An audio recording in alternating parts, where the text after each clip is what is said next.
warahmatullahi wabarakatuh. Salam sejahtera bagi kita semua.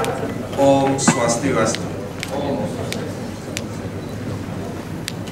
Yang saya hormati dan saya cintai teman-teman wartawan, baik yang dari Indonesia maupun dari luar negeri. Hari ini untuk pertama kalinya Panitia Nasional Penyelenggaraan Konferensi Tingkat Tinggi APEC akan menyelenggarakan press conference. Dan mulai hari ini saya juga ingin menyampaikan kepada teman-teman media semuanya bahwa mulai hari ini setiap hari akan dilaksanakan press conference oleh Panitia Nasional.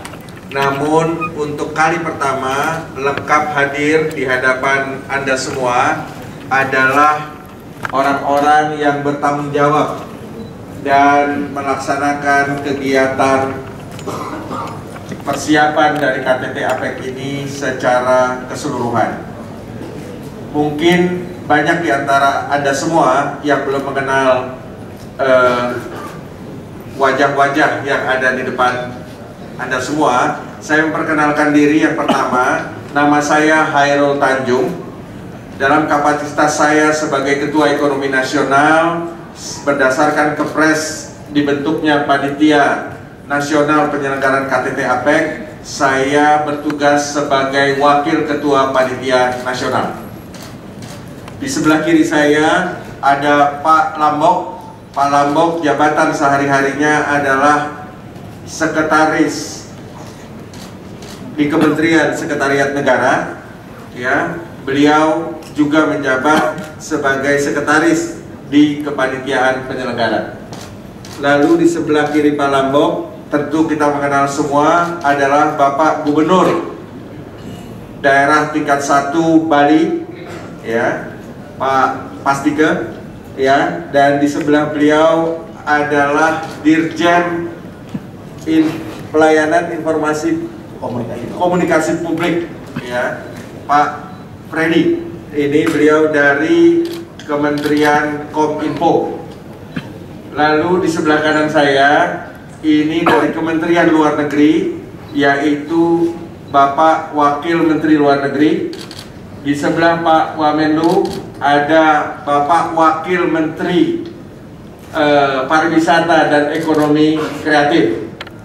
Nah, satu-satunya TNI yang duduk di depan, ya, beliau adalah Letnan Jenderal Ludwig Paulus.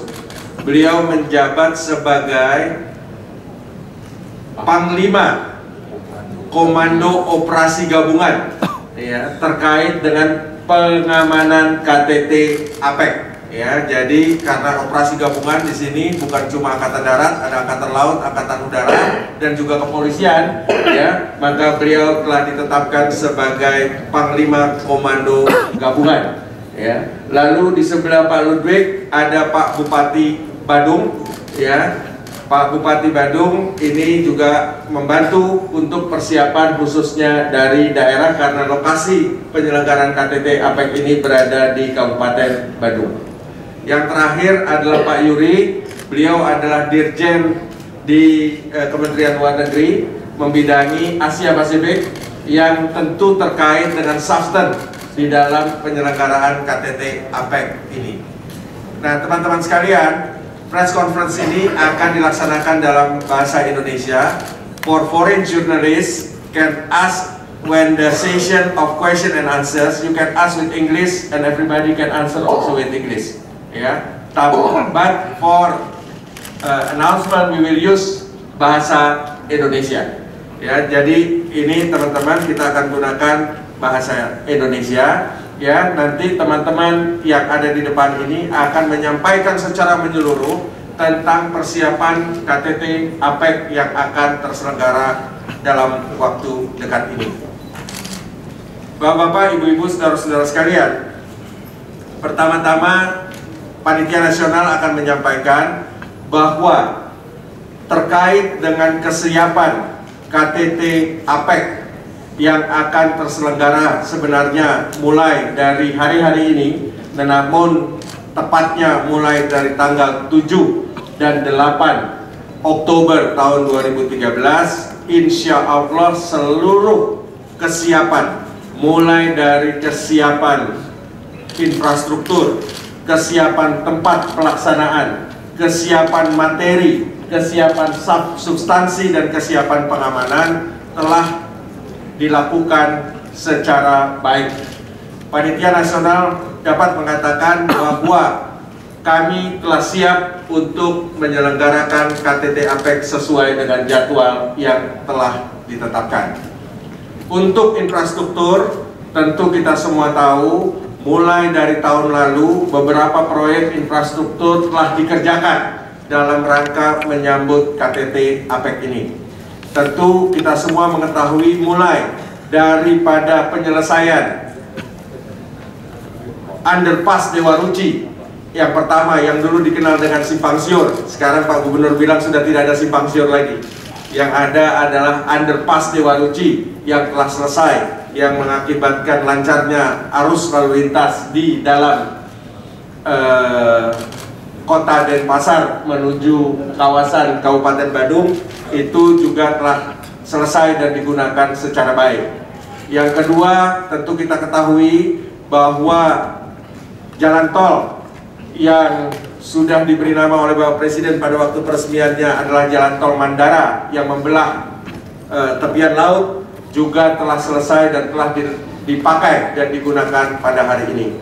Bandara juga telah digunakan, walau belum 100% saya katakan selesai, namun sudah bisa digunakan untuk kedatangan tamu-tamu kita maupun kepergian tamu-tamu kita terkait dengan konferensi tingkat tinggi APEC ini.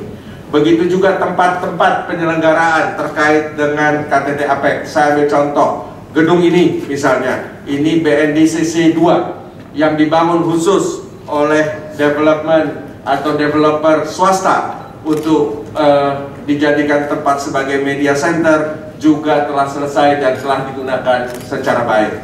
Begitu juga Hotel Sofitel yang akan digunakan sebagai tempat penyelenggaraan dari retret dan beberapa pertemuan terkait dengan KTT juga telah siap untuk digunakan. Nah, terkait dengan infrastruktur dan fasilitas, ini seluruhnya telah dapat diselesaikan dan digunakan untuk keperluan KTT APEC ini.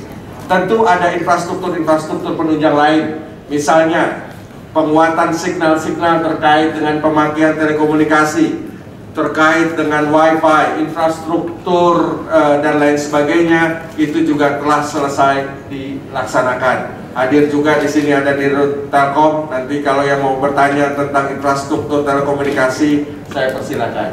Nah, saudara-saudara sekalian, semua telah terlaksana dengan baik.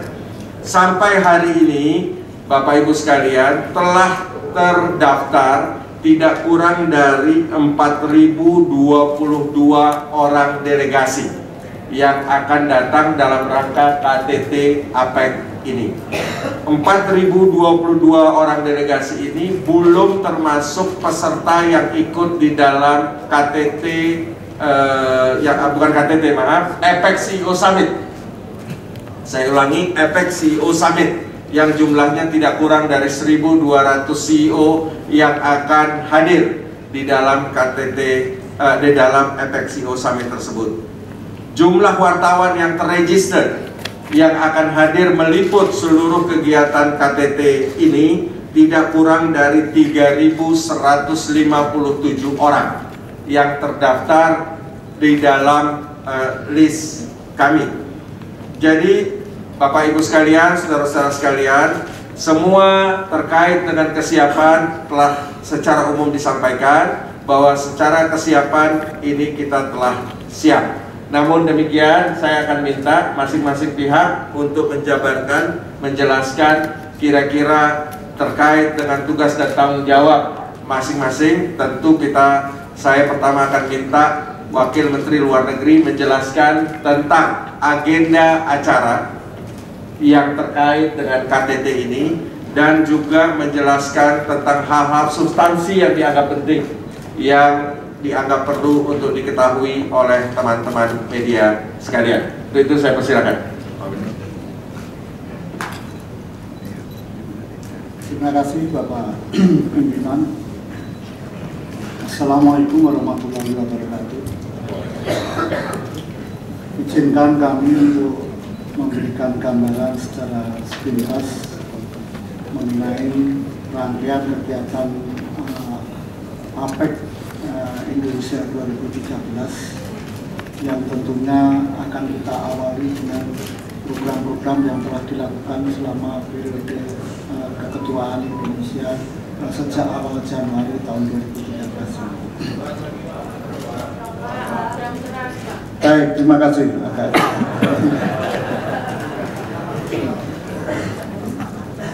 Selama tahun keketuaan APEC Indonesia 2013 dapat kami laporkan bahwa tadi juga sudah disinggung oleh Bapak Ketua, Indonesia telah menyelenggarakan 182 rangkaian pertemuan dalam kerangka APEC yang tentunya membahas berbagai aspek kerjasama dalam konteks APEC, baik itu meliputi aspek trade dan investment, reformasi struktural, pembangunan kapasitas melalui kerjasama ekonomi dan teknis, kemudian kerjasama UKM, peningkatan peran perempuan dalam ekonomi, ketahanan pangan, kelautan, perhubungan, kehutanan, keuangan, kesehatan, dan pariwisata.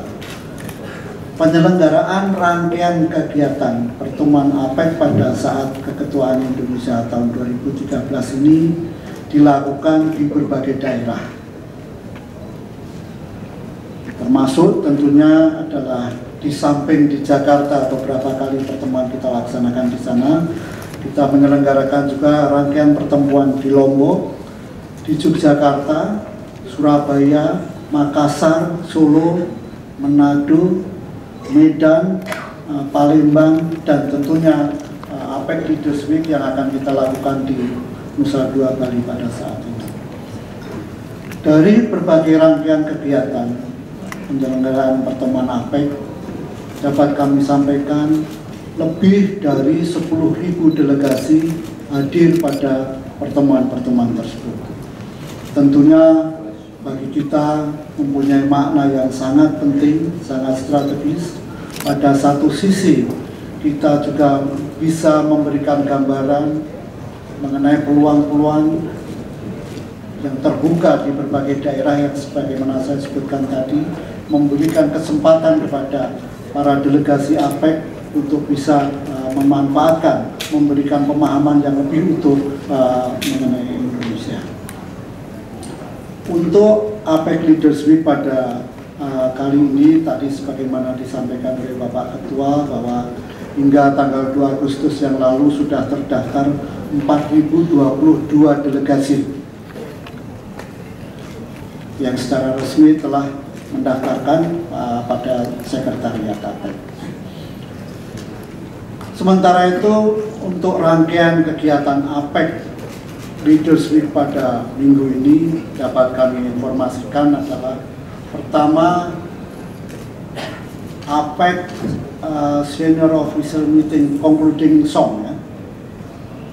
Persidangan SOM terakhir menghadapi persiapan untuk leaders KTT-nya. Concluding SOM telah dilakukan pada tanggal 1 hingga 2 Oktober yang lalu. Kebetulan di sebelah ujung deretan ini ada Pak Yuri Tamrin sebagai leaders dari SOM. Mungkin nanti bisa menggambarkan status perkembangan pembahasan substansi dari rencana kegiatan KTT APEC ini.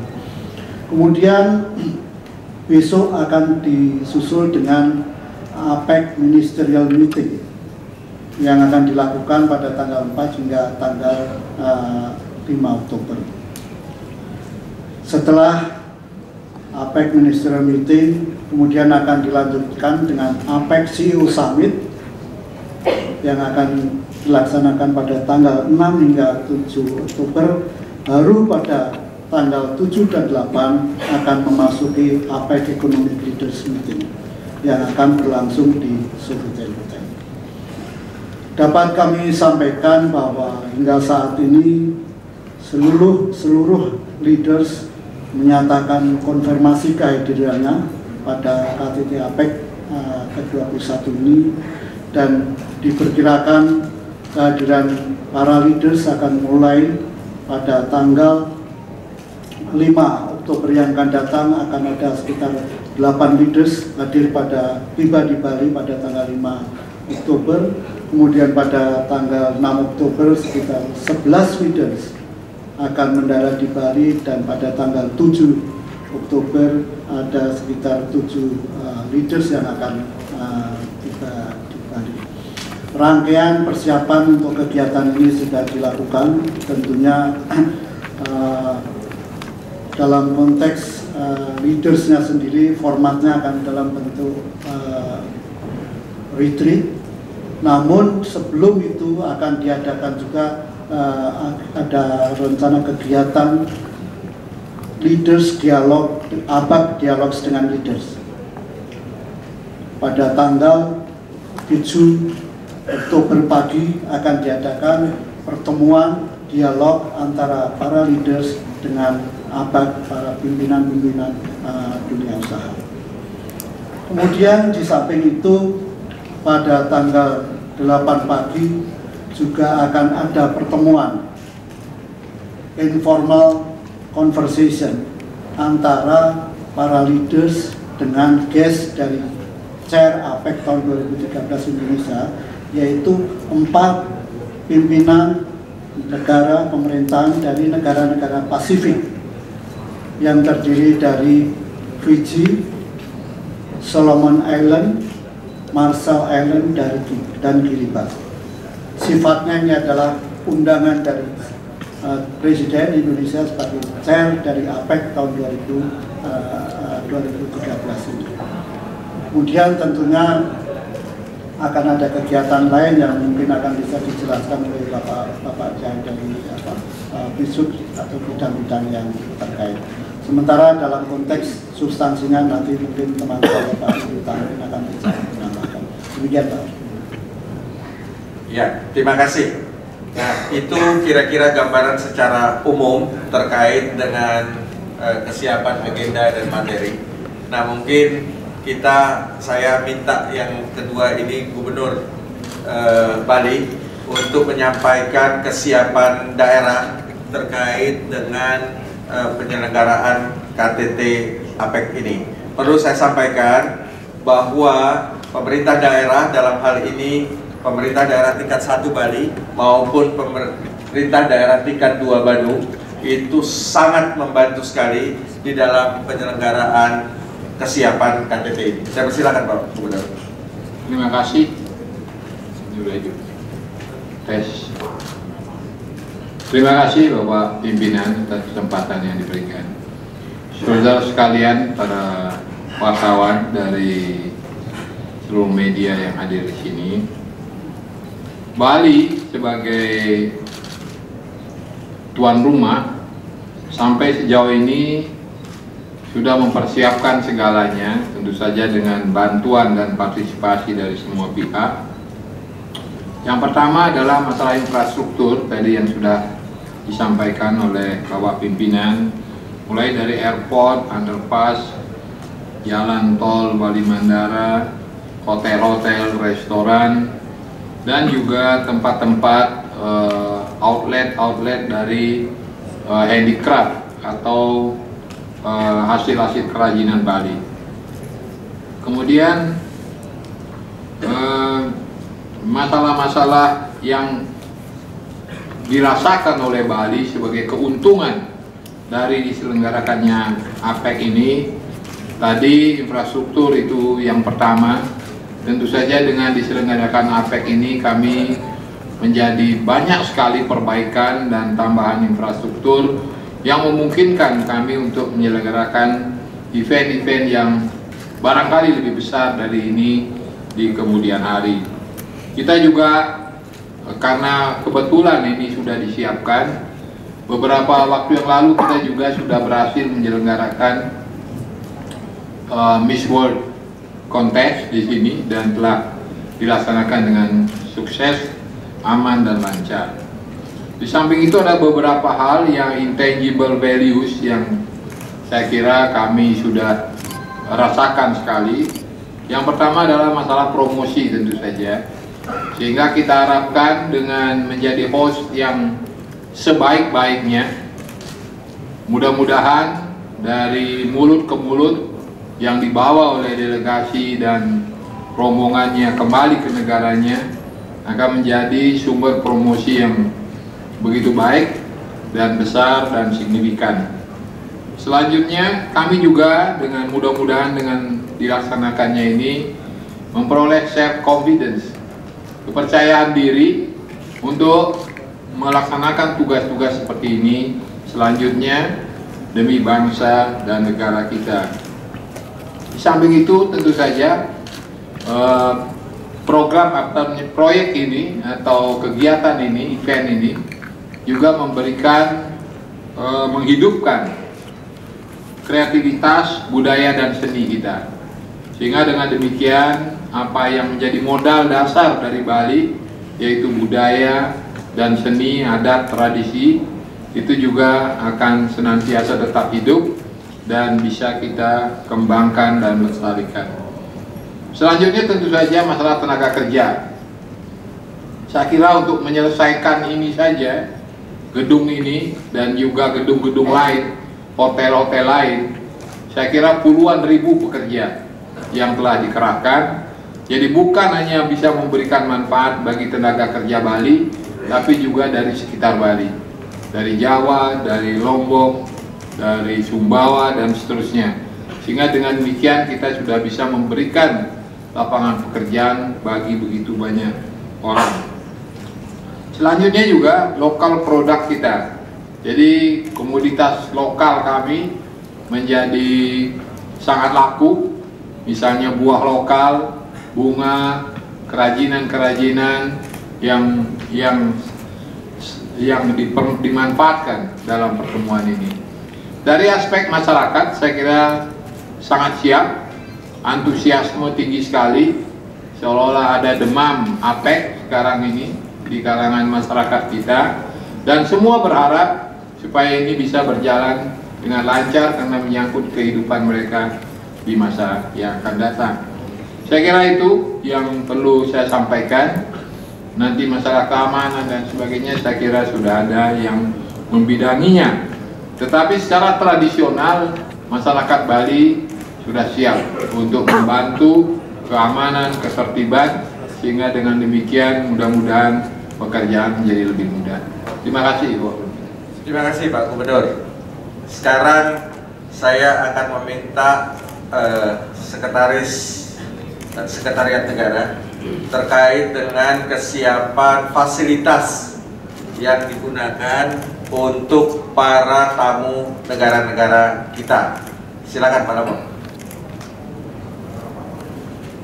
Terima kasih.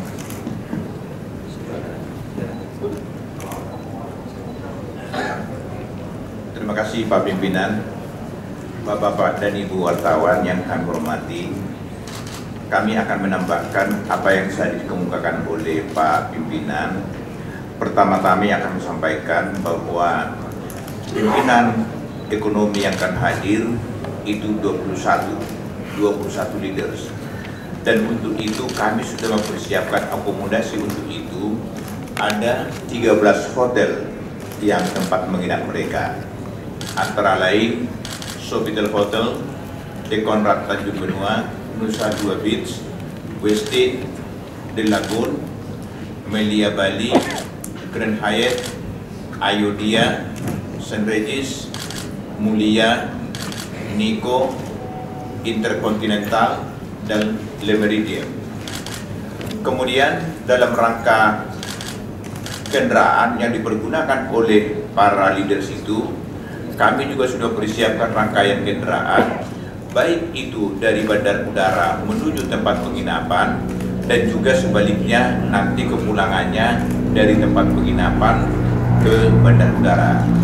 Selain itu, mengenai masalah rangkaian kendaraan ini juga sudah kami persiapkan akomodasi rangkaian kendaraan dari tempat penginapan dari para leaders menuju tempat retreat atau tempat-tempat nanti di mana ada pertemuan-pertemuan. Kami sudah siapkan semuanya itu. Kemudian yang berikutnya, kami juga karena ini besar dibandingkan dengan pertemuan atau KTT sebelumnya, kami juga sudah persiapkan ada 3 rumah sakit rujukan, yaitu Siloam Hospital, Rumah Sakit Umum Daerah Sanglah, dan juga Bali International Medical Center. Jadi kami sudah siapkan 3 rumah sakit rujukan, dan sekaligus juga kami siapkan ambulans di tempat-tempat pertemuan maupun di tempat-tempat semua hotel di mana para leaders itu menginap. Kami siapkan semua ambulans untuk itu. Termasuk juga kami siapkan, seperti tadi dikemukakan oleh Pak Wakil Menteri Luar Negeri, kami siapkan juga semua tempat penginapan, termasuk juga rangkaian kendaraan kepada 4 pemimpin negara yang berasal dari Pasifik Barat. Ini kami siapkan tempat penginapannya dan juga rangkaiannya, dan kami perlakukan semua sama dengan para leaders yang 21 itu. Kemudian karena sebagaimana tadi dikemukakan oleh Pak Pimpinan, nanti puncaknya itu pertemuan leaders, KTT-nya itu ada, kita siapkan di Sofitel Hotel, dan Bapak dan Ibu kami pikir sudah meninjau ke sana. Tempat itu sudah sangat siap dipergunakan tempat untuk retreat para leaders itu, termasuk juga untuk abang. Saya pikir itu aja dari Pak Pimpinan. Terima kasih. Oke, terima kasih Pak Lapok. Saya tahu belum sebanyak diantaranya belum melakukan peninjauan, tapi mungkin nanti ada beberapa perwakilan yang akan kita minta untuk melakukan peninjauan.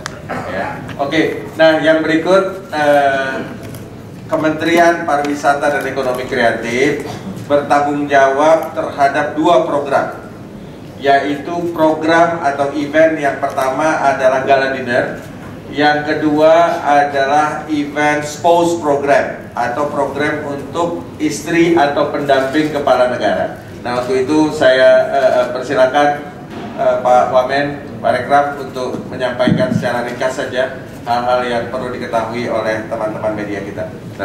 Baik, tentunya ini KTT atau APEC yang sangat penting ini tidak saja tadi yang disampaikan oleh Pak Pimpinan dan Pak Wakil Menlu, sukses dalam substansi dalam rangka memperjuangkan misi Indonesia dalam kancah dunia internasional, tapi tentu juga kesempatan buat kita untuk tadi juga Pak Pimpinan untuk memperkenalkan dan sekaligus juga memperlihatkan masalah budaya kita. Dan oleh karena itu pada kesempatan nanti tanggal 7 itu ada tanggal 8 ya? 7 malam itu ada yang disebut dengan APEC Leaders Dinner and Culture Night. Kita akan menjadi host untuk ini dan diperkirakan ada sekitar 600 tamu, dan di sana nanti akan kita tampilkan yang terbaik dari yang terbaik ada di Indonesia, termasuk tentunya nanti ada juga seni budaya dari Bali sendiri sebagai penampilan yang prima. Yang berikutnya juga ada musik dan seterusnya, termasuk juga akan kita tampilkan kulineri kita, dan ini juga kesempatan untuk kita memperkenalkan kulineri kita kepada tamu-tamu, terutama kepada para leaders. Ini yang mestinya menjadi bagian penting dari tidak hanya sukses substansi, tapi juga kita manfaatkan dari sisi budaya, termasuk kulineri di dalamnya. Dan untuk spouse program memang sudah terdaftar para spouse yang jumlahnya sekitar 12 sekarang. Saya nggak tahu Pak Pimpinan, kalau dari Thailand itu disebutnya apa itu Pak? Spouse juga itu dari Thailand juga. Jadi maaf saya ini sebentar, saya salah sebentar. Jadi total pendamping yang resmi yang hadir menyertai pimpinan economic leaders atau economic yang hadir ini itu jumlahnya 12 orang. Ya, yang resmi Pak. Ya kan harus dipertegas oleh ketua kan, supaya jangan tegang-tegang ini. Tapi kalau baik, jadi itu yang spouse program, dan kita akan menggunakan Taman Safari yang ada di Bali sebagai satu tempat makan siang dan sekaligus juga pertunjukan, terutama untuk memperlihatkan mengenai Inside Bali yang sudah ditata sedemikian apik, termasuk juga pertunjukan yang ada di sana yang sudah ditransformasi atau sudah disesuaikan dengan kebutuhan untuk para spouse yang akan datang nanti di Taman Safari. Nah, ini yang mungkin dua hal ini yang menjadi tanggung jawab Parekraf, tapi secara tidak langsung juga ini kesempatan untuk memperkenalkan di bidang kreatif ekonomi yang tadi disebut Pak Gubernur. Banyak sekali nanti souvenir dan juga benda-benda yang sangat menarik yang bisa juga kita sampaikan atau kita tampilkan di para delegasi yang begitu banyak jumlahnya. Dan 10.000 yang datang ke Bali ini adalah menggerakkan pariwisata nasional kita, dan mudah-mudahan ini juga mempunyai dampak yang cukup besar terhadap ekonomi Bali tapi juga ekonomi di Indonesia. Itu saja mungkin Pak Ketua yang bisa saya sampaikan. Mudah-mudahan dekat dukungan semua pihak, acara tanggal 7 dan juga acara-acara lainnya akan sukses. Terima kasih. Terima kasih Pak Wamen. Nah, sekarang yang banyak menarik perhatian ini adalah masalah keamanan. Memanage 21 leaders datang ke satu tempat tentu tidak mudah. Ya, setiap negara mempunyai request masing-masing terkait dengan masalah keamanan. Nah, untuk itu saya minta Panglima untuk menyampaikan kesiapan kepanitiaan, panitia nasional terkait dengan masalah keamanan. Saya persilakan.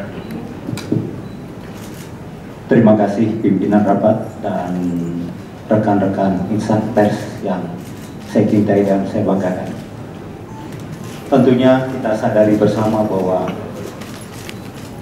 penyelenggaraan KTT APEC ke-21 tahun 2013 ini merupakan suatu event besar. Di situ ada kehormatan bangsa, di situ ada tanggung jawab bersama untuk mensukseskan ini. Terkait dengan itu, Presiden telah memerintahkan kepada Panglima TNI dan juga Panglima TNI melanjutkan kepada saya. Ada satu hal yang patut kita simak bersama, bahwa Presiden memberikan petunjuk bahwa pengamanan dilaksanakan dengan ketat tetapi nyaman. Yang pertama. Kemudian Panglima TNI sendiri menjabarkan dalam konsep beliau bahwa pengamanan harus prima dan nyaman. Artinya di sini kita melihat bahwa Panglima tertinggi saya, yaitu Presiden Republik Indonesia dan Panglima TNI, tetap dalam konteks pengamanan mengutamakan kenyamanan. Nah, kaitan dengan itulah organisasi ini dibentuk yang saat ini disebut Komando Gabungan Pengamanan. Mungkin baru pertama kali ini dibentuk. Kenapa disebut Komando Gabungan? Karena Komando Gabungan ini melibatkan ketiga angkatan, TNI dan Polri, yaitu TNI Angkatan Darat, TNI Angkatan Udara, TNI Angkatan Laut, dan kepolisian yang di bawah kendali saya. Nah, dari sinilah tugas saya bagaimana mensinergikan keempat komponen aparat keamanan ini. Itu yang sudah kami lakukan dan kami susun dalam suatu organisasi. Pada organisasi itu terbagi dengan jelas siapa berbuat apa pada wilayah tanggung jawabnya. Wilayah tanggung jawab saya yang kami susun, pertama kita mengacu kepada sektor Kohanunas 2, yaitu wilayah Jawa Timur, sebagian Jawa Timur, kemudian Sumatera, Kalimantan Timur dan Selatan, kemudian seluruh Sulawesi dan sebagian Ambon. Itu wilayah. Kenapa demikian? Karena itu wilayah radar. Kemudian Angkatan Laut sendiri itu membagi wilayah atas wilayah surveillance, ya. Kemudian extraction lebih ke dalam, kemudian wilayah vital yaitu seputaran Bali.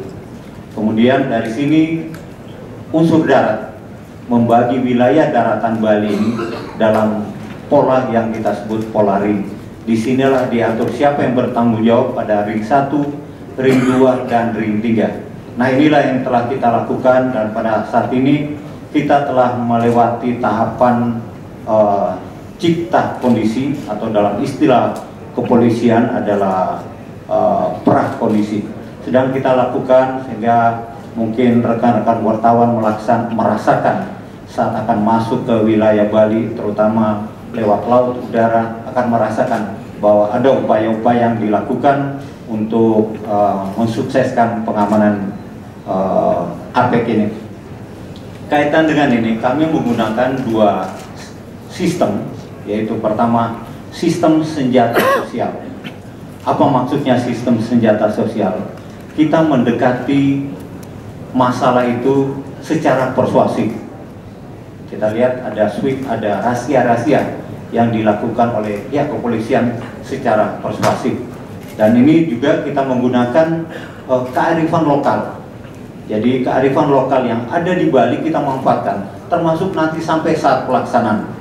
Ya, itu kita manfaatkan. Dengan demikian diharapkan ada rasa tanggung jawab bersama, ya, antara seluruh komponen bangsa yang ada di Bali ini untuk mensukseskan pelaksanaan KTT APEC ke-21 ini. Di samping itu, sistem yang kita gunakan adalah sistem senjata teknologi. Jadi kalau rekan-rekan wartawan melihat kenapa ada pesawat tempur, ya, kenapa ada kapal perang, itulah batasan yang saya katakan sistem senjata teknologi. Kapan itu digunakan? Tentunya apabila sistem senjata sosial tidak berjalan seperti yang kita harapkan. Tetapi tentunya saya sebagai Panglima Komando Gabungan mengharapkan ini dapat berjalan bersama, dan saya katakan bahwa pengamanan bukan tanggung jawab TNI dan Polri saja, tetapi sekali lagi ini adalah tanggung jawab seluruh komponen bangsa yang ada di wilayah Bali ini, termasuk tentunya rekan-rekan insan pers, rekan-rekan wartawan. Berita-berita yang diberikan diharapkan berimbang dan bisa memberikan kesejukan bagi masyarakat Bali, sehingga turis yang datang, masyarakat Bali, dan juga para leader yang akan datang bisa merasakan manfaat dari apa yang telah kita lakukan. Demikian yang dapat saya sampaikan. Pimpinan rapat selesai. Terima kasih, Panglima. Nah, sekarang kita ini yang bertanggung jawab untuk memberi kenyamanan kepada insan media. Untuk itu saya persilakan Pak Freddy. Terima kasih Bapak Pimpinan. Hadirin yang berbahagia, rekan-rekan jurnalis yang kami hormati, kami laporkan terkait dengan bidang humas dan media. Tanggung jawab kami ada 3. Yang pertama adalah memfasilitasi rekan-rekan media untuk bekerja, mendapatkan akses pada sumber-sumber informasi secara langsung maupun secara tidak langsung, menyebarluaskan berbagai macam informasi, dan juga kami dibebankan tugas untuk menangani yang kita sebut dengan outdoor program maupun outreach program. Ini dimaksudkan untuk juga menjangkau atau masyarakat sekeliling juga bisa memperoleh dampak daripada penyelenggaraan sebuah KTT seperti APEC ini. Untuk konteks media center kami informasikan, saya yakin rekan-rekan wartawan itu sudah melihat sendiri, luasnya kurang lebih adalah 12.000 meter persegi, terdiri dari 2 bangunan, yaitu BNDTT 2. Ini seluruh building, lantai 1, lantai 2, dan lantai 3. Lantai 1 tersedia tidak kurang ada 500 PC dan 200 LAN. Juga kami lengkapi dengan IDD, International Direct Dealings, yang bisa digunakan secara free oleh rekan-rekan media. Tentu kami berterima kasih atas bantuan teman-teman dari operator telco dalam hal ini yang ikut memeriahkan penyelenggaraan KTT ini. Kemudian di samping itu juga kapasitas bandwidth yang lebih dari cukup. Untuk sementara kami menyediakan tidak kurang dari 10 GB dengan backup juga 10, dan masih tersedia backup lainnya yang apabila diperlukan, sehingga boleh dikatakan secara teknis Pak Ketua kami laporkan sebenarnya kita menggunakan relatif unlimited. Kemudian yang selanjutnya yang kami sediakan juga tentu adalah booth yang sudah kami peruntukkan untuk masing-masing, sudah kita bagikan kepada para pihak yang memang mempunyai hak untuk memperoleh hal tersebut. Kemudian juga ruangan press conference ada 2, satu yang kapasitas besar seperti ini dan satu lagi di sebelah untuk kapasitas kurang lebih 25 sampai 30 orang, lebih kecil. Kami juga menyediakan registrasi. Ini kami laporkan sampai saat ini yang mendaftar tadi sudah disampaikan sekitar 3.157 jurnalis dari seluruh dunia, tetapi yang sudah mengambil ID pada saat ini adalah kurang lebih 1.800. Kita harapkan akan meningkat mulai besok dan lusa tentunya. Dan juga kami mempunyai kerjasama kami dengan ABAP dalam hal ini, yang juga memiliki media center di BICC, yang nanti tentu detailnya akan dijelaskan oleh Pak Wisnu. Di samping itu juga kami menyediakan broadcast center yang memberikan kesempatan kepada teman-teman media penyiaran khususnya untuk dapat langsung link kepada pihaknya masing-masing untuk mencapai masing-masing pendengar penonton yang bersangkutan. Saya kira secara ringkas itu, belum lagi kami di ruangan atau gedung sebelah itu kami menyediakan dining room cukup besar. Dining roomnya untuk kapasitas sekali masuk itu sekitar 500 sampai 700, tentu makannya bergantian. Juga disiapkan atas bantuan beberapa pihak makanan-makanan tambahan lainnya, snacks dalam bentuk free flow, artinya bebas untuk makan atau diminum setiap saat. Saya kira kami berterima kasih para pihak yang membantu kami untuk ikut memeriahkan kegiatan ini. Pada prinsipnya kami berusaha memfasilitasi rekan-rekan jurnalis sebaik-baiknya, dan setiap saat kami mempunyai helpdesk, bisa menyampaikan apabila ada hal-hal yang perlu dibantu di dalam rangka membantu mempermudah penyelenggaraan tugas-tugas jurnalistik saudara. Saya kira itu yang bisa kami sampaikan. Terima kasih. Terima kasih Pak Freddy. Jadi satu hal yang perlu dicatat, semuanya gratis. Ya, jadi mau telepon gratis, mau pakai internet gratis, makan gratis, mau ngopi gratis, makan es krim gratis. Ya, itu yang penting. Ya, catat. Jadi sekarang saya minta Ketua ABAP ya untuk menyampaikan terkait dengan kesiapan dari saya ulangi lagi, dari APEC CEO Summit ya, terkait dengan APEC CEO Summit yang akan mulai pada tanggal 6. Itu saya persilakan Pak. Terima kasih Pak Hairul. Kawan-kawan media, mohon maaf karena terlambat baru menyelesaikan rapat di ABAP. Jadi ingin saya laporkan saja secara singkat bahwa acara ABAP sudah dimulai dari Oktober tanggal 1. Itu ada di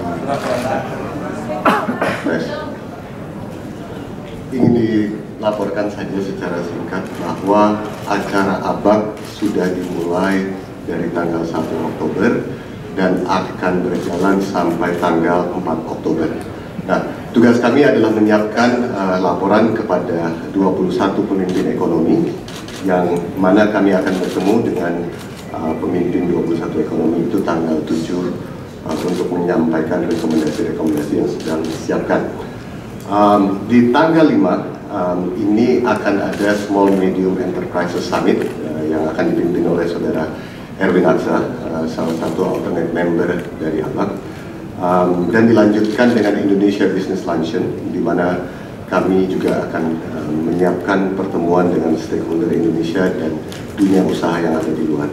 Dan dilanjutkan nanti pukul 2.30 tanggal 5 ada BKPN Invest on Indonesia, dan malamnya akan ada Apexio Summit Welcoming Reception. Nah, tanggal 6 Apexio Summit akan dimulai, dilanjutkan dengan beberapa dinner yang disiapkan secara tertutup dengan pemimpin dunia. Tanggal 7 pagi kami akan mulai mempersiapkan dialog dengan 21 pemimpin ekonomi, dan Apexio Summit juga berjalan berangkaian dengan itu. Nah, akan ada lebih dari 13 pemimpin dunia yang akan menjadi pembicara di dalam Apexio Summit. Saya pikir itu saja Pak Hairul gambarannya. Kesiapan kami sudah siap dan kita siap untuk mensukseskan APEC Indonesia 2013. Terima kasih. Terima kasih Pak Wisnu. Nah, sekarang saya akan minta orang yang termasuk kerjanya paling capek, Ya, ini Pak Bupati Badung. Ya. Badung itu bukan Badung dalam bahasa Jakarta, ya, jangan salah. Jadi Badung itu dalam bahasa Bali. Ya. Oke, Pak Bupati saya persilakan. Terima kasih Bapak Pimpinan. Atas izin Pak Gubernur, saya ingin menyampaikan beberapa hal, terutama berkaitan dengan apa yang Pak Gubernur tadi sampaikan, adalah bagaimana kita di Bali mengambil manfaat, dan khususnya di sini bagaimana menampilkan kearifan lokal Bali, adat dan budaya Bali di dalam APEC Summit 2013 ini. Yang pertama, beliau sudah menyampaikan tadi bahwa ekonomi kreatif Bali harus tumbuh. Nah, untuk itulah konkretnya saya sampaikan kepada rekan-rekan dari media yang berbahagia bahwa untuk souvenir dalam APEC Summit ini memang Bapak Presiden memilih adalah patung kerajinan Bali. Jadi souvenir patung kerajinan Bali ini berupa, dapat saya sampaikan di sini dan amat sangat terkenal, yaitu Garuda Wisnu Kencana.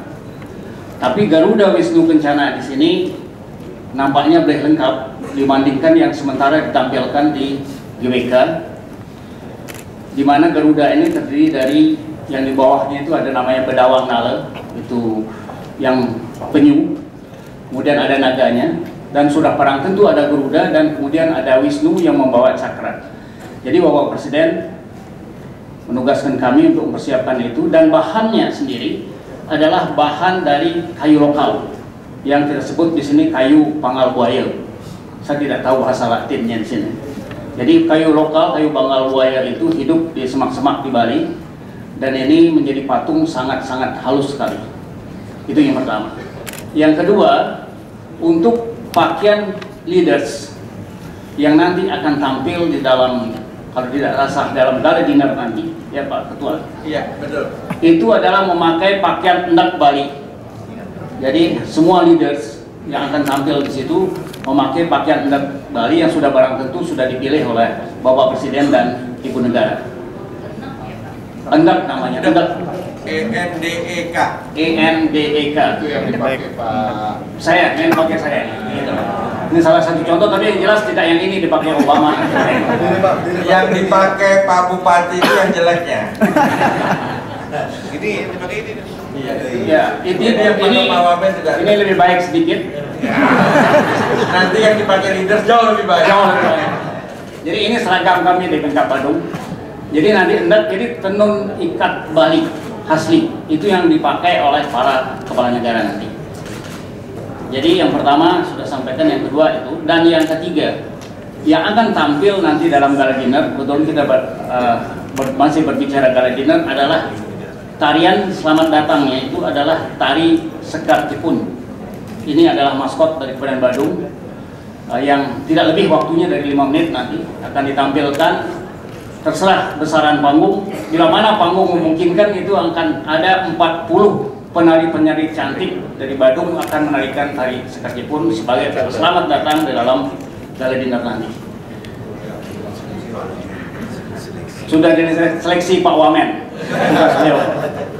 Dan yang keempat, nah ini sesuai dengan penugasan Bapak Presiden kepada Pak Gubernur dan kepada juga kami. Jadi ruang retreat nanti, khususnya di luar ruang retreat maupun ABAC Leaders Meeting, itu didekorasi dengan dekorasi khas Bali. Artinya, mulai dari kain-kainnya itu dia memakai kain Bali Prada, itu akan ada either namanya, ada pembungkus tiang-tiang, dan yang tidak kalah pentingnya juga akan tampil nanti penyor-penyor Bali. Mulai dari luar Sofitel sampai ke tempat retreat maupun tempat ABAC meeting itu ditampilkan penyor-penyor Bali yang cukup besar, dan juga ada pelengkungan Bali. Jadi nanti para leaders itu di dalam foto session beliau itu akan muncul kanan kiri dan latar belakangnya itu penuh dengan dekorasi Bali. Nah itu kebetulan penugasannya pada kami. Jadi dengan demikian foto yang mendunia nanti yang akan dibawa oleh para leaders itu adalah penuh dengan dekorasi Bali. Jadi inilah yang dapat kami sampaikan, bagaimana seperti Pak Gubernur tadi sampaikan, budaya kearifan lokal Bali betul-betul ditampilkan secara utuh di dalam APEX ini. Mengenai apa manfaatnya Pak Gubernur tadi sudah menyampaikan. Dan selanjutnya yang tadi satu Romawi, yang kedua Romawi berkenaan dengan, maaf supaya lebih sistematis, berkenaan dengan masyarakat, ini berkaitan dengan Pak Panglima. Jadi kami pun di Kabupaten Badung sudah siap. Jadi masyarakat sekitaran Nusa Dua ini sudah siap untuk menyambut APEC ini. Pak Gubernur tadi sudah menyampaikan Dewan APEC. Oleh karena itu, kami juga akan melibatkan atas perkenan dari masyarakat lokal, yaitu pecalang-pecalang juga akan kami libatkan di dalam menjaga keamanan APEC ini sesuai dengan izin Pak Panglima, di mana ditempatkan pada posisi-posisi tertentu. Dan pecalang itu sepenuhnya berasal dari seputaran Nusa Dua ini. Berapa jumlahnya itu rahasia keamanan ya Pak. Itu sudah kami siapkan, jadi itu pengamanan tradisional yang berupa pecalang. Jadi dengan demikian singkat kami sampaikan, benar-benar mulai dari ekonomi kreatif, kesenian, dan juga termasuk pengamanan penuh dengan nuansa Bali, walaupun ini adalah merupakan kebanggaan Nusantara kita. Sekian dan terima kasih, selesai. Terima kasih Pak Bupati. Jadi kalau tahun 94 di Istana Bogor kita menjadi tuan rumah APEC, ya ada foto yang mendunia, itu foto dengan Pak Harto dan kepala negara lain menggunakan batik. Maka kali ini nanti fotonya itu yang family foto menggunakan endek, sementara foto yang resmi tentu menggunakan pakaian yang resmi PSR, ya pakaian sipil lengkap. Nah, yang terakhir yang akan menyampaikan sedikit update terkait dengan hasil SOM.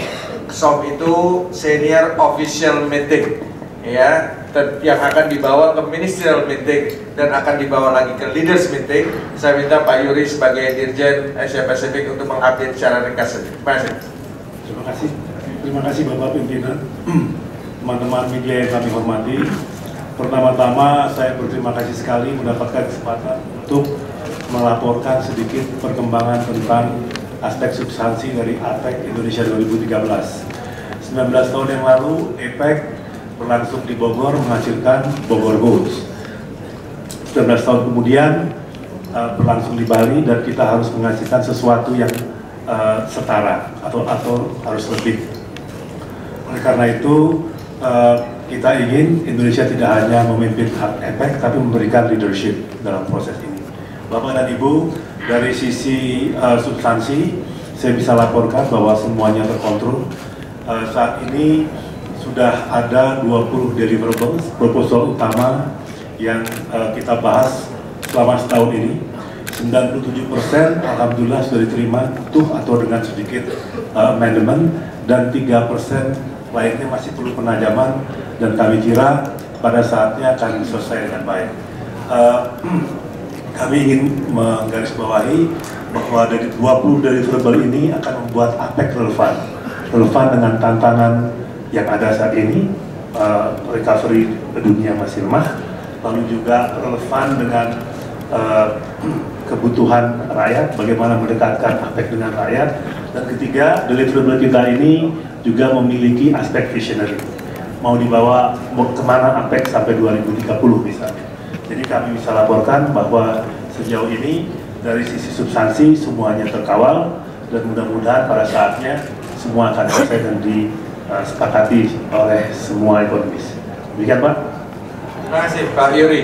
Nah, sekarang tibanya saya memberikan kesempatan kepada teman-teman jurnalis untuk bertanya. Saya persilakan 3 orang yang pertama. 1, 2, yang di depan 1, 2, dan di belakang yang biru 1, 3. Ya, saya persilakan. Saya Michael dari kantor berita negara Rusia RIA Novosti, dan ada pertanyaan kepada Bapak Wisnu.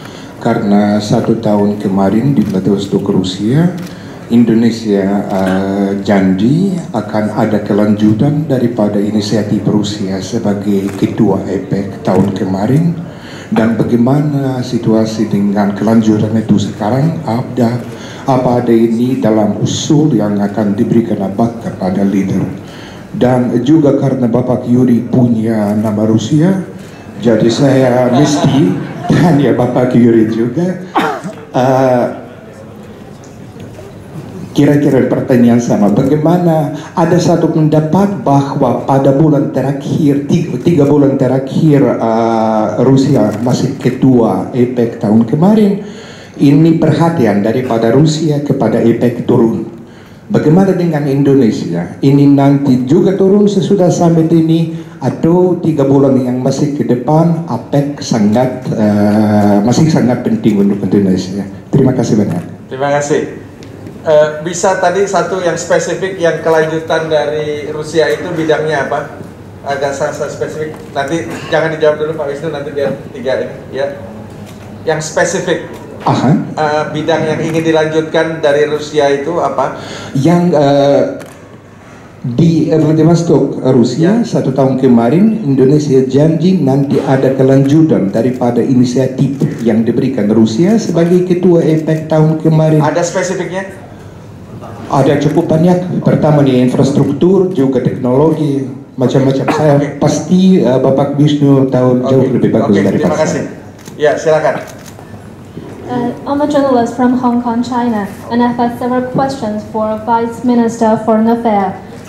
Chinese President Xi Jinping began his first state visit to Indonesia from yesterday. And how do you think of his state visit? Do you think it would improve the bilateral relationship and strengthen the partnership between China and Indonesia? Oke, thank you. Ya, Mbak.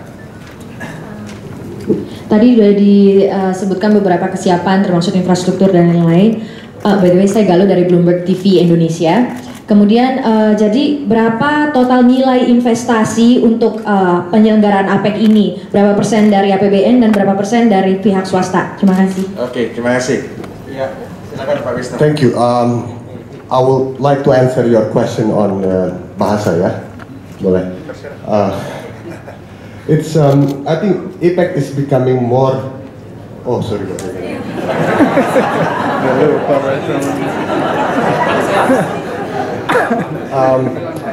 APEC jadi becoming lebih relevan dari sebelumnya karena dengan krisis yang terjadi di Eropa, di Amerika. Asia Pasifik is becoming the engine of a global growth, begitu. Nah, jadi relevansinya itu sangat tinggi sekali per hari ini dalam konteks pertumbuhan ekonomi dunia. Nah, untuk menjawab pertanyaan tentang Rusia inisiatif, bahwa APEC itu adalah multi-year arrangement. Nah, tentang infrastruktur di dalam APEC Business Advisory Council itu disepakati untuk dibuat namanya Asia Pacific Infrastructure Partnership karena kebutuhan infrastruktur di Asia saja sampai tahun 2020 itu akan mendekati $8 trillion. Nah, the challenge adalah it's a funding gap kan nanti. Nah, jadi inisiatif yang datang dari Rusia it's always continue year by the other country who host the economy. The infrastructure that you ask, that is deliverable. Thank you. Oke, Pak Yuri, silakan. Yang namanya nama Rusia ya. Terima kasih Bapak. Ada kelanjutan antara APEC di Vladivostok dan juga APEC di Bali. Begitu juga APEC dihasilkan di Bali nanti juga akan dilanjutkan oleh forthcoming chairman China. Untuk informasi, misalnya untuk food security itu satu isu yang diperhatikan, dikembangkan dari APEC Summit yang satu, APEC Summit yang lain. Saya ingat di Rusia, di Kazan ada hasil konkret mengenai food security dan itu teruskan di Bali. Kita menyiapkan roadmap untuk food security sampai 2020. Begitu juga elemen lain seperti promoting cross-border education itu merupakan turunan dari salah satu deliverables di bidang edukasi yang dikembangkan oleh Rusia. Jadi yang mau saya katakan bahwa deliverables dari satu APEC Summit biasanya dilanjutkan oleh ketua berjalan. Terkait dengan pertanyaan apakah Indonesia akan melempem setelah 3 bulan tidak lagi menjadi ketua APEC, saya kira tidak. Banyak sekali deliverables yang lahir di Bali dan perlu dikawal. Antara lain tentang connectivity dan infrastructure. Karena lahir di sini merupakan bayi Indonesia, insya Allah akan diupayakan, dipastikan dia akan tumbuh dengan baik. Bidang-bidang yang juga perlu didorong, misalnya Ecotech, Economic Technical Cooperation, ini merupakan salah satu dimensi penting APEC, bagaimana memastikan menjembatani development gaps, dan ini isu penting untuk developing economies di APEC, dan itu tentu kita akan dorong terus. Mainstreaming ocean related issues, Indonesia adalah negara kepulauan terbesar di dunia, kita juga akan dorong bayi-bayi yang sudah lahir di Bali, sehingga dia menjadi bayi yang sehat. Terima kasih Pak. Terima kasih Pak Iri. Pak Wamen. Terima kasih Bapak Pimpinan. I think with regard to the question raised by our colleague related to the prospect of the bilateral relation between Indonesia and China, I believe that the visit of the President of China to Indonesia yesterday and until today will further strengthen and broaden the bilateral relation between Indonesia and China. It was agreed by the two leaders that we have to increase the level of our relation from strategic partnership to be a comprehensive and strategic partnership. During the visit, I think yesterday there's been the signing of a number of memorandum of understanding or agreement. I think agreement between the two countries. It reflected in various cooperation, not only economic but also social and cultural also. So once again, I think the visit will provide a stronger foundation to further strengthen the relation between Indonesia and China. Thank you. Thank you, terima kasih Pak Wamen. Nah, ini pertanyaan yang banyak ditunggu-tunggu, saya yakin oleh para jurnalis khususnya yang dari Indonesia. Berapa biaya penyelenggaraan APEC? Ya.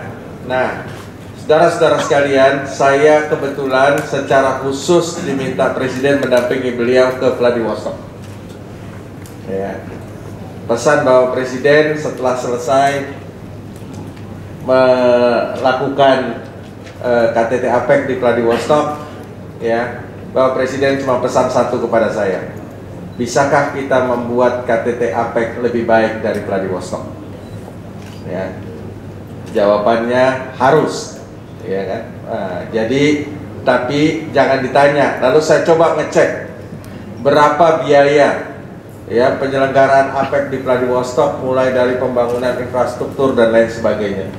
Keluar angkanya puluhan billion US dollar, ya, dari APBN pemerintah Rusia, ya, karena beliau membangun bandara baru, membangun jalan tol baru, membangun kompleks seperti Nusa Dua Baru yang setelah Vladivostok, setelah KTT APEC digunakan untuk menjadi kampus, ya, daripada regional pengembangan Rusia sendiri.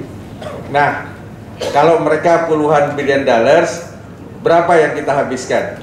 Yang kita habiskan totalnya secara rupiah, secara anggaran, biasanya anggaran tidak 100% kepake. Ini anggaran dalam 1 tahun, mulai 1 Januari 2013 sampai dengan selesainya nanti akhir tahun 2013, total anggarannya adalah tepatnya 364.765 juta rupiah saja.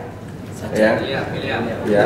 Jadi 364.765 juta saja. Yang kalau di US dolarkan kurang lebih tidak lebih dari 35 juta US dollar, tidak billion, ya. Jadi saudara-saudara sekalian, itu anggaran seluruhnya ada di 4 kementerian.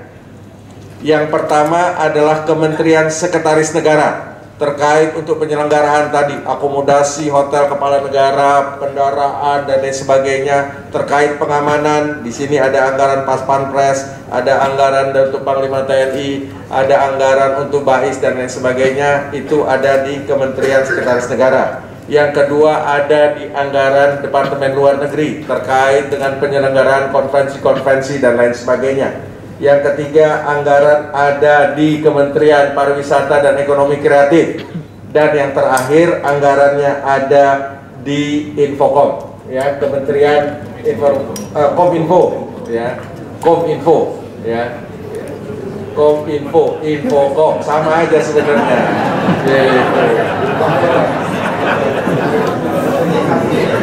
Oh, ya.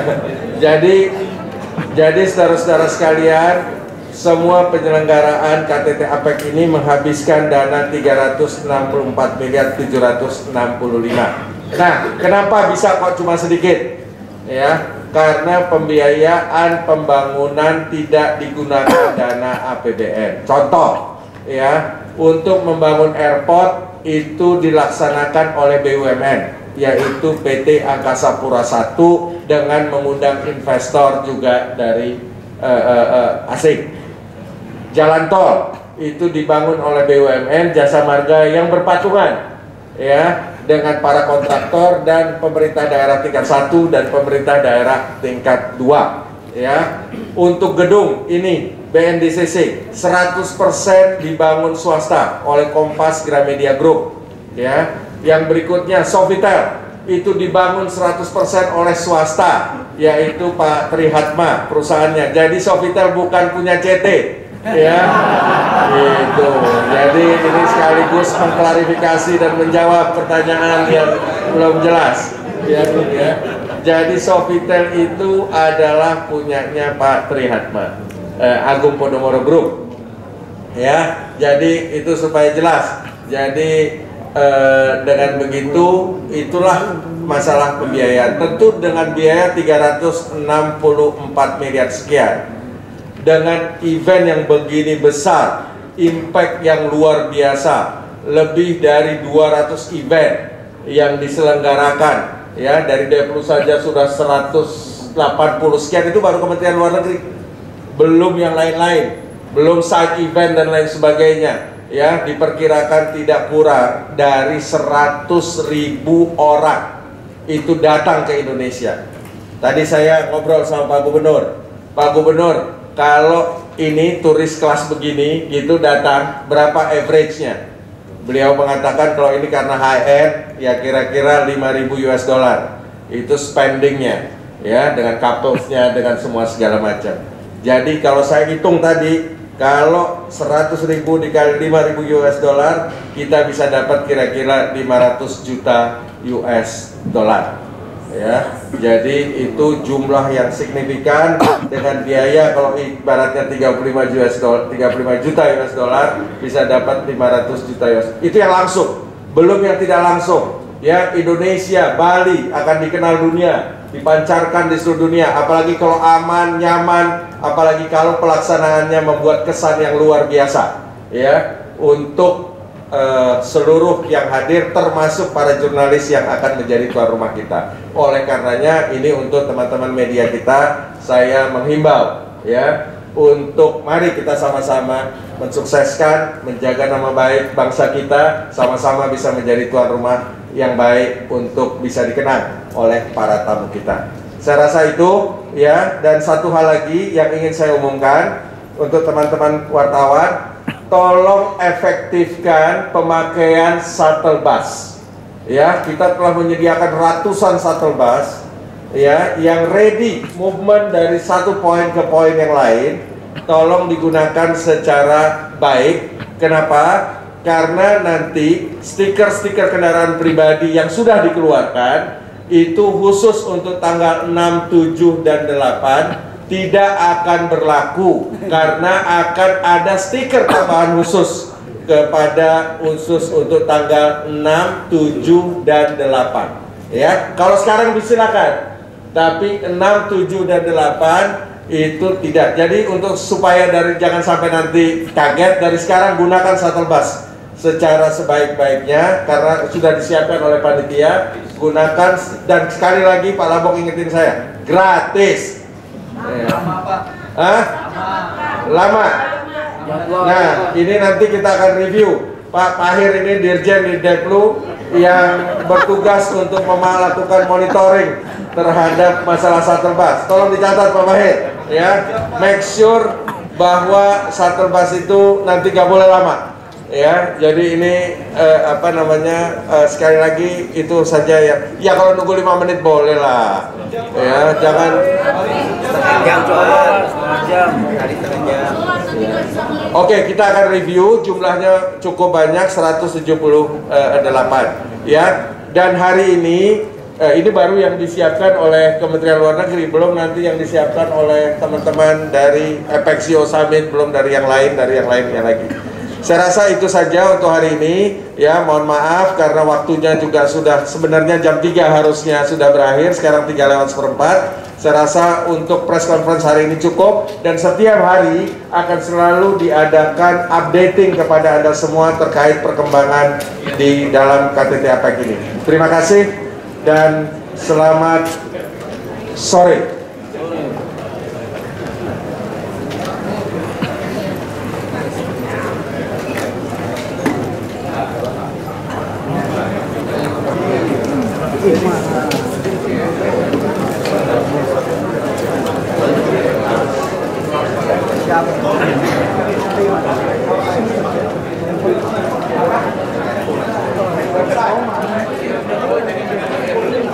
Pak Freddy.